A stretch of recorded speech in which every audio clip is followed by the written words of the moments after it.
Hello, everybody, and welcome back to RPO Podcast, where today we're going to be covering some just coaching hirings across all the boards, any assistant head coaches, head coaching jobs, offensive coordinators, defensive coordinators, etc. And we're also going to take a look at the Steelers quarterbacks after Aaron Rodgers is appearing to be stepping down. We're not quite sure what's going to happen, but it appears that Steelers are going to be without Aaron Rodgers next season. And then we're also going to discuss Bill Belichick not getting inducted into the Hall of Fame, which personally I think was crazy. But so that's what we're going to jump into first. We're going to jump into Bill Belichick, and we're going to gradually go through it. So I'm going to give you my thoughts on everything that they said about Bill Belichick. My question is, how in the world does this man not get in the Hall of Fame? No idea. No clue. Like, 6 Super Bowls, an absolute dynasty, has arguably the greatest player of all time, Tom Brady. Another incredible player, Gronk, Randy Moss. Like, there's so many good sides to that coach. I'm like, how is he not in the Hall of Fame? Like, when you think of good coaches, he is, and that's where I'm like, how do you not put this man in the Hall of Fame? He should have been in the Hall of Fame a long time ago. Well, I think this is his first year eligible, so he couldn't really. I know he couldn't have. I'm saying, but if he was allowed to, then he should have been in the Hall of Fame like that. He's that good. And I just think it's outrageous that he is not in the Hall of Fame. Yeah, Like, I have no idea. it doesn't make sense. Like, you look at some of these players and now and then are inducted in the Hall of Fame, you're like, oh yeah, they deserved it. This guy won he won 6 Super Bowls. 6! Technically 8 if you count his other jobs.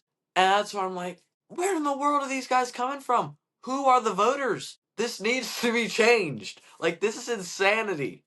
I can't believe it, and Bill Belichick, if you're hearing this, very sorry for you. I think you deserve to be in the Hall of Fame.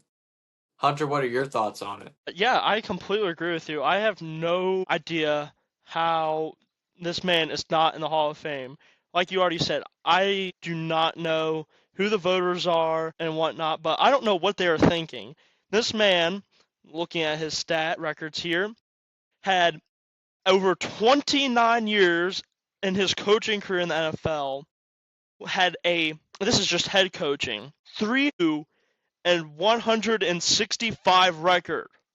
Explain to me how you overlook just that alone.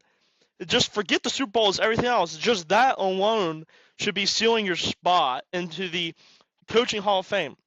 I don't know how you don't pick him for a Hall of Fame when he's first year eligible with just those stats. And then, like you mentioned, he won the Super Bowl 6 times. He won the AFC. They were AFC champions 3 times. So those are years they came up short and didn't make it all the way. And he had weapons on the teams for that whole entire time. He had Tom Brady, like you said, Rob Gronkowski, defensive players. He had some of the greatest players that could play the sport and that are in the Hall of Fame already or should be in the Hall of Fame. And I mean, looking at his stats here, he had 13 record in the playoffs as a whole, which is a .705 winning percentage. Like, I don't know how anyone overlooks that and is like, yeah, he's not fit for the Hall of Fame. 31-13 in the playoffs is insane. And the fact that he played 44 games in total in his whole career as a head coach in the playoffs is wild. That's like some head coaches get that only in the regular seasons of their careers, let alone him making it to the playoffs 40 and playing 44 games.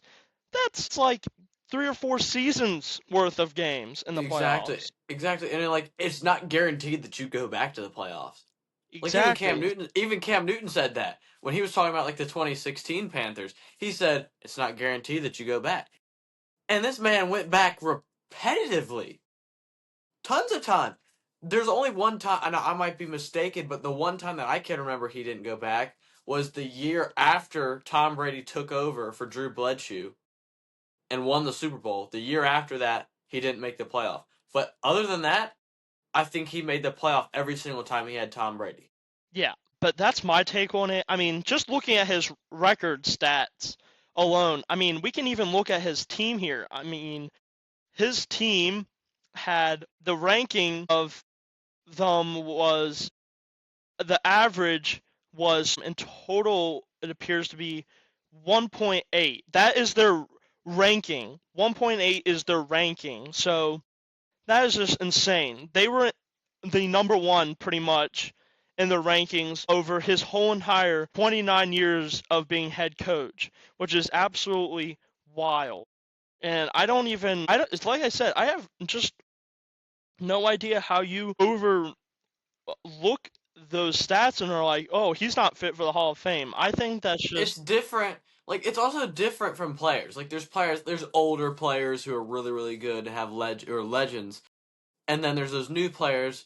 Like, let's take I might be naming a few people who might be in the Hall of Fame. Like, let's take Matthew Stafford, and let's take Joe Montana. I know Joe Montana's already in the Hall of Fame. Like, just let's come up with a hypothetical world. Those two have not been inducted in the Hall of Fame, right?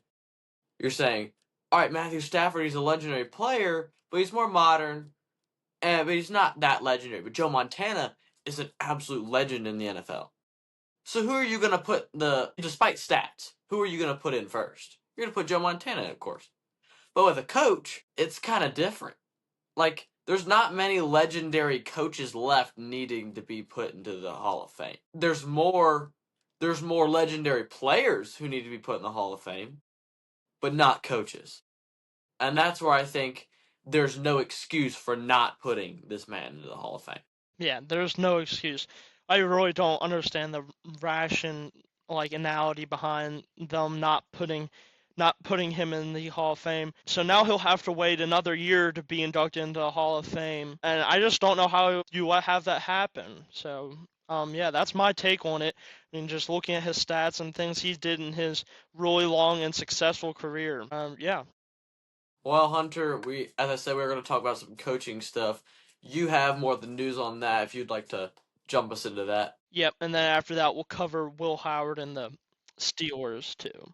All right, so number one on coaching moves, we have Todd Monken. He's replacing Kevin Stefanski. He was the old Browns head coach. So Todd Monken is now the Browns' new head coach. It's not very big, I know, no. but ESPN considers it to be a major swing in revitalizing the franchise. So we'll see. He was previously Baltimore's offensive coordinator. He So could spark some really good offensive plays. I mean, they've got so some yeah, pretty good key players. I mean, that they yeah, could so he use. had those great players. So, and now, I mean, he might not have as great of players in the Browns, but he can definitely make them into something because he knows how good players played and stuff like that. So I think he can take what he's learned from those veterans and seeing how they play and apply those to those younger players that need more of that experience in their locker room. And so, yeah, I mean, what's your take on just that coach right there? I'd say it's a big step up for the Browns. I mean, and this is all due respect to the Browns. I mean, I respect the dog pound. I respect the dog pound. I mean, I think that the Browns are a pretty legendary team. I just think that they've struggled in the last few years. I mean, no offense to them, but they've been one of the worst, if not the worst team in the past few years in the NFL. But, I mean, now that they've got a spark on offense, this year is less about, like, you look at Carolina. We'll use them as an example. They were probably the worst team last year. But then their main goal was, hey, we've got weapons. Let's go get a new coach, and then we'll build. Now they're doing the same thing. The Browns, but now what they're going to try to do is instill a winning culture or a new standard, as like what the Panthers did. The new standards making the playoffs with them. And now the Browns are trying to say, okay, let's have a new standard of getting a guaranteed 7 wins or 8 wins, something like that. Build that standard up. And then the next season, you build the roster. Yeah, Then like the next slowly season, rebuilding. yes. Then the next season, you get a new defensive coordinator. And after like 4 years, you're set and ready to go. Invest everything into that like 5th season, and you'll be set to go. And who knows, the Browns could be a deadly team in a few years. I just don't think that they're going to shock us, but I do think that they could pull off some pretty cool wins maybe next season with the new offensive scheme and all Yeah, that kind of maybe. stuff that comes with this hire. All right. So the next coaching move we have is I mentioned Kevin Stefanski. He's actually heading to be the Atlanta Falcons head coach. And the Falcons did not hesitate picking up after he left there. And Fox Sports says they believe he'll be a part of a sweeping leadership reset in Atlanta. Even though I don't know if they ever needed a reset. I mean, they had Raheem Morris as their head coach, so I don't know And if if they you, either. I don't know if they yeah, gained anything. If anything, I believe they might have lost something with that head coach time, but I don't think it will be like devastating for the Falcons. I think they'll still be a great team next year and in years to come. I just don't know why they let go of Raheem Morris. We've mentioned this in previous podcasts, and we've covered the Raheem Morris story in previous ones, but I it's just really just it's just with the Falcons consistency. That's the main thing. That's what they lacked this season was consistency. Now Bijan 98% of the time was pretty consistent, but like I went to the Dolphins game when Kirk Cousins had just been named the starter after Penix got injured. Holy cow! What on God's green creation happened? I was lost for words. Like Bijan, I was lost for words. Like he wasn't doing anything. Kyle Pitts was the main man of the day when we were there. He was catching everything. Now he didn't get their first touchdown, but he got them all their yards. And that's where I'm like, what on earth happened? Apparently Bijan and Kyle Pitts said, "Hey man, I'll take over as the lead guy for today. You go take a break." Or something. no And that's idea. where I'm like, I don't know, but then the next game, Bijan Robinson runs for 500 yards. It's just like, it's the inconsistency has been their flaw, but if they can find, again, make that standard. If once you make that standard and you meet that standard every single year, it'll push the team. Once you build that standard, they'll say, let's say next season, they'll say they make a standard of going, like what I said, 8 wins. Let's say they win their division, go to the playoffs next season. And then they have that as their new standard. Let's say they should come up short the next season. Then they say, all right, this gives us a new drive to head into the next season even more powerful and more explosive than before. That is what the Falcons need. And I'm happy that the Falcons are getting a good leadership role with this coach. But I do think they lose a lot of strategy by getting rid of Raheem Morris. If they're so worried about Raheem Morris being the head coach, why don't you just move the man down to offensive coordinator? Or I something. feel Yeah. I feel like firing him was just kind of like A rash decision. just like a we're mad right now, so we're just gonna fire you just for Yeah. no reason, kind of a fire. Like it was like the most like we're mad kind of a thing. Yeah, It but just didn't make sense. yeah, and then the organization just casually overlooks Raheem Morris and their late season like push and got them almost. I mean, unfortunately, they already missed the playoffs, but they made it back to the same record as the division winner, the Carolina Panthers, and Exactly. they have one of the best offenses, like even toppling over the Bills' offensive stats and stuff in the last few games of the season, and people just overlook that, and they just blame Raheem Morris for the other lost games because And they they found beat that the Rams. consistency that they needed it late in that season, and they could carry that momentum into the next season. They could have been terrific with Raheem Morris, but they make these like quick, rash decisions, and then it might end up costing them in the future. Like you look, they beat the Rams. The Rams made it to the semifinal against the Seahawks.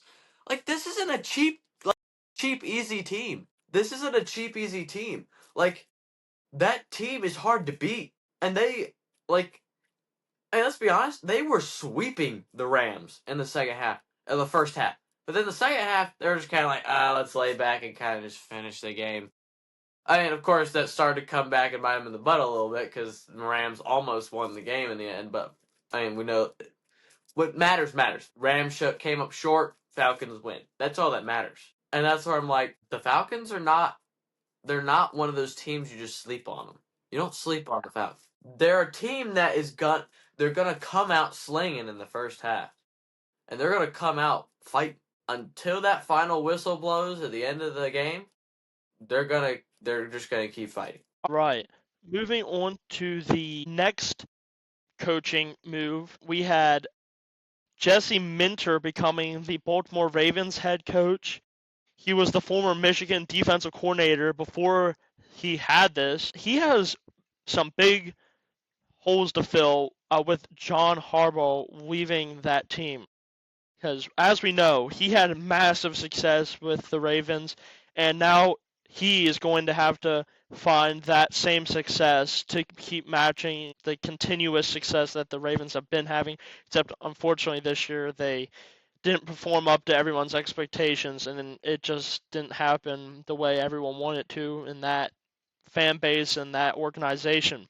But with him having that defensive coordinator mindset, I think that will help the Ravens fix that maybe weak part or that side of the ball because their defense hadn't been doing very well last season, which probably led to the reasons why they didn't have such a good of a season people thought.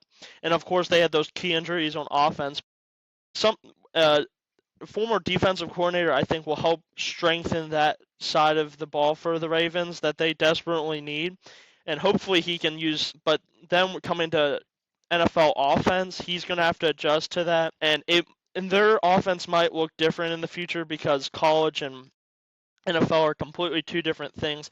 And it's going to probably take him a few games to adjust to that because him making those calls might be a little confusing for him trying to figure out those NFL defenses. So yeah, what's I your mean, take on that? I don't think there's a better team you could start with as a Yeah, head coach. Like, yeah, that's a great start. Ravens give me Derrick Henry, Lamar Jackson, like past MVP. I'll take that all day. Like that roster is insane. You just got to unlock that potential. I mean, let them run wild.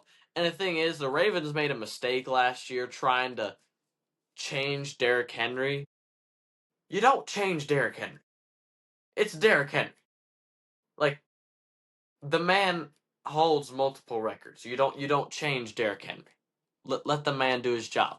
Lamar, same thing. Now, I mean, he struggled a little bit this year when we saw that. But I mean, there was also just this year was weird with the Ravens. It was just a really awkward year. But I mean, in the end, do I think that the Ravens could do something with this new coaching hire? Absolutely. Because the offense, I think, will stay relatively the same. And with a new defensive mindset, you can grow on the defense. And that's been their problem. If you grow on defense and get good on both sides of the ball, you've got a Super Bowl winning caliber team. And that's why I think this is a pretty big hire for the Ravens because it'll help their team grow as a whole. yep. I mean, and Michigan's not a bad college either. I mean, Hmm. he's had some star players with that group too, so he probably is already used to having some great players on in that organization and stuff. And the only thing I think he'll have a little bit of adjusting to do is with just like the way the NFL and college is different, just like maybe any coach would experience coming from the college side to the NFL side. But I think he'll do great. Time will tell and see what happens from him. But like you said, he could not have started with a better team to be a head coach. I also find it funny that he comes from Michigan. Who's John Harbaugh's brother? He Jim when Harbaugh. he was the Michigan head coach, and he's having Yes. some great Jim success. Harbaugh was the Michigan coach. And that's where I'm like, what is with the Harbaughs and Michigan? Like, what's the tie there? Yeah, maybe they just saw the success that the Harbaugh brothers had, and then he probably coached with them, and now they think that since they might have the same mindset, that he might be able to replicate the success that John Harbaugh had there. All right, the next coaching hire, and it's a pretty big one. The Pittsburgh Steelers have signed Mike McCarthy as their head coach. I don't think this was probably their best decision signing him as their head coach, as we kind of saw like a decline in his abilities to manage the team with the Cowboys. We have his stats.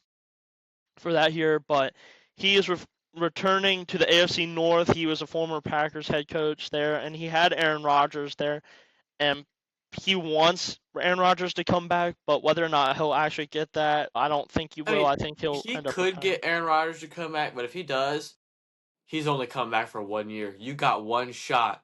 You got one shot, and you can't miss. You cannot miss with a man like Aaron Rodgers. Like, I get it. He had some tough moments this year, but also, I mean, that offensive line struggled to protect him too. Like we saw against the Bills when he got clobbered, his nose. But yeah, he got destroyed that game. I know, like it's not entirely Aaron Rodgers' fault. If you ask me, it's mostly the surrounding supporting cast that he had. He also lost DK Metcalf halfway through the season, Yeah. and that's Yeah, like he one of did his not best have the receivers. offensive weapons for at the wide receiver positions that he probably should have had to have success. So I don't think that he would still be able to do anything with the same team. I don't care if it's the same or different You need to coach. build off of that team because it's already a pretty good team. Give Aaron Rodgers more offensive weapons. It's the opposite case with the Steelers. They're compared to the Ravens. The Ravens had a good offense and had terrible defense, but then you look at Steelers, they have a great defense but a mediocre at best offense. That's why if you can improve get a good wide receiver out of the draft, get a good wide receiver through the trade, get a good wide receiver through free agency, anything. Get him some more weapons. Because DK Metcalf, if he's there, that's one slot for you. Get one more guy. Maybe get another tight end if you want. And George then Pickens is a free agent if they're willing to spend money. exactly. And he's Bring him already back to played Pittsburgh. there. He's already played there. He might already have a draw to come back. Exactly. Now, I don't know because I know he has a lot of hope in the Cowboys. And I know he's still in free agency, but I wouldn't be surprised if they re-sign him. Because I mean, he's got a lot of hope in them, and I know he wouldn't mind playing for that program again. But we'll see what happens. I mean, you just got to build off this roster that you're given. hmm So going back on Mike McCarthy's stats, been in the league for 18. He had been in the league for 18 years. Played 288 games. Had a 174, 112 record, and then he had 2 ties. Overall, that's pretty solid. I mean, not as great as we saw with Bill Belichick, but he had a winning record. And his winning percentage was .608. That's solid. And that's respectable. And we saw his success with the Green Bay Packers. He had that one Super Bowl win when they went 10-6 in 2010, and they made it through in the playoffs, and they were able to win it. I think that he does have some good things to bring to the table. I think they're looking for mainly stability with bringing him in, so they can just continue like having a steady rebuild, you could say, just to fix a few spots on that roster that need some help. But overall, he's had a solid career. He played 22 games in the postseason. Now, this is where him and Bill Belichick come in differently. He had a 500% winning percentage. He went 11-11 in the playoffs. So 22 games in playoff games, and he had some mediocre success there in the playoffs. But that's when it matters most, and he hasn't seemed to prove himself as much in that side of the season, which is probably the most important when it comes to playing any sport. And so he I think he'll be a pretty good leader with his veteran status as a head coach. I think the Steelers mainly did it just to have like a stable transition from Mike Tomlin, and so they could still have some steady leadership, some good leadership still for the upcoming QB Will Howard. So that brings us to our next point. Will Howard, he might be their QB1 for next season. What do you think about that, Turner? I mean, I have hope in the guy. I mean, he proved that he's an elite quarterback at Ohio State. Now, the problem is, I'm not leaning towards this. I just thought of it because I mean, I you got to think of all the possibilities with the quarterbacks when they step in new. Is you got to think, is Will Howard the kind of guy who is a real quarterback? What I mean by that is he the kind of guy who's willing to put like his body on the line for his team? Is he the kind of guy who's willing to go all out for his team? And most importantly, be a leader. Yes, and is he the kind of guy who can actually play ball and work with the offense he's given? Or is he the kind of quarterback that has a ton of offensive weapons and can make mediocre throws at best and looks really good in college, but comes to the NFL and then is struggles? Well, you got to decide which one is he. And I'm leaning towards he's a real quarterback because, I mean, although he had a lot of weapons at Ohio State, I do think that he is definitely one of those real guys. I would love to see him do well there. I would love to see the Steelers go back to the playoff again and maybe even make their own run for the Super Bowl again. I mean, I wouldn't mind seeing that at all. Yeah. Unfortunately, Will Howard was kind of drafted low for some reason. I don't really know. I remember watching a documentary on his draft experience, and he and his family were. I don't think he was expecting to get drafted. The more and more those rounds kept going, and then he finally got his name called for the Steelers, and I think he was overjoyed to be playing there. So I think he will be a real quarterback. I mean, you already mentioned his success with Ohio State, and he had that national title victory there. But I think he could be a pretty good leader there. He doesn't have like the best offensive weapons in the world, but I think in the upcoming draft they could definitely get some of those to help support him a little bit. Maybe like a tight end or maybe another wide receiver that he can just is a better option to go to help him have a more successful season. Overall, I think he'll thrive there as long as the O line protects him. That's going to be the important thing because if they do the same thing they had with Aaron Rodgers is a terrific quarterback, but no quarterback can perform extremely well with a terrible O line. And so that's going to be their key factor there is their O line protecting him. But I think the biggest thing for them is just giving him a shot, just prove to show what he might have to bring to the table for the team, and see if they can maybe get back into playoff contention again next season with his skill set that he could bring there. So that's my take on Will Howard there as they're maybe possibly being hit their QB1.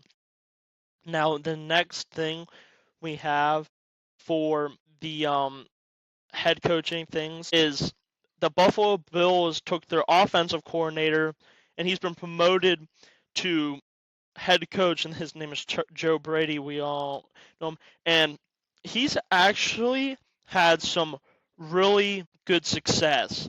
I mean, the one stat that kind of surprised me, I was looking back when he was in 2023, he was the interim offensive coordinator. He took over in week 11 there, and he led the Bills to a 6-1 finish, averaging 380.7 total yards and 27 points per game to win the AFC East. That's pretty impressive going from defensive coordinator that year and being able to provide those numbers. And he wasn't even the starting guy. And then he served as the offensive coordinator with the Carolina Panthers in 2020 to 2021 season. And he managed to get 4 different players over 1,000 scrimmage, which is quite impressive. I mean, the Carolina Panthers those years were not like the greatest teams out there, and the fact that he was able to do that with that team is quite impressive. This latest season, he was promoted to the full-time offensive coordinator, and he guided the Bills to a 13-4 record, as we know, in an AFC Championship appearance in 2024.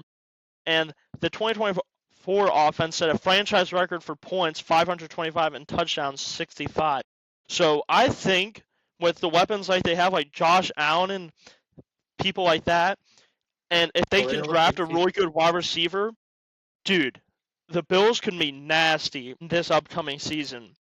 He has a great offensive mind, and the only thing is the defense is going to have to walk in. They might have to find somebody. I think they did actually find somebody to be their defensive coordinator. But yeah, the defense is maybe be their only problem, but he has a great offensive mind, and with those stats, I think he can lead the Bills to be a really dominant team.